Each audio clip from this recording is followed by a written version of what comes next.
जागतिक आदिवासी दिन आणि क्रांती दिनानिमित्त येवला शहरात आत्ममालिका शैक्षणिक व क्रीडा संकुल पुरणगाव यांच्या वतीनं भव्य मिरवणुकीचं आयोजन करण्यात आलं।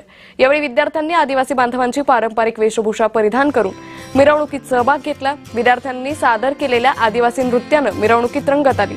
आदिवासी समाजाची संस्कृती, परंपरा आणि जीवनशैलीचा जागर करण्यासोबतच विविधतेतील एकतेचा संदेश या उपक्रमातून देण्यात आला। यावेळी प्रशिक्षणार्थी उपजिल्हाधिकारी तसेच गुरुकुलचे अध्यक्ष हनुमंतराव भोंगळे यांच्यासोबत बातचीत केली आमचे प्रतिनिधी नरेंद्र बटाव यांनी।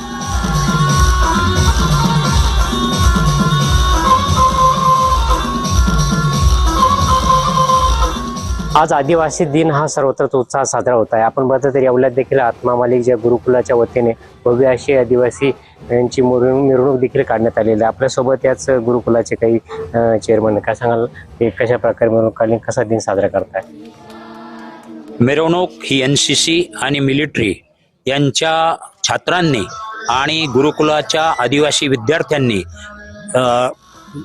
बाबासाहेब आंबेडकर यांच्या पुतळ्यापासून ते छत्रपती शिवाजी महाराज पुतळ्यापर्यंत या ठिकाणी संचलन करून काढलेली आहे आणि त्यानंतर या ठिकाणी आदिवासी नृत्य सादर होत आहे। आपल्यासोबत काही शासकीय अधिकारी देखील आज आदिवासी दिन साजरा होतोय, काय सांगाल याबाबत?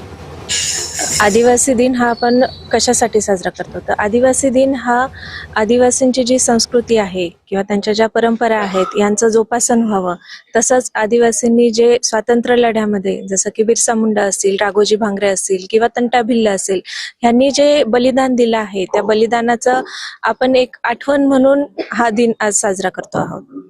आपण एकूणच बघितलं तर या ठिकाणी अक्षरशः या गुरुकुलातील विद्यार्थ्यांनी अप्रतिमरित्या असं आदिवासींचे वेशभूषा परिधान केले असून या आगळ्या वेगळ्या पद्धतीने या गुरुकुलाच्या वतीने आदिवासी दिन साजरा करण्यात आला आहे। नरेंद्र बटाव, जय महाराष्ट्र न्यूज, येवला, नाशिक।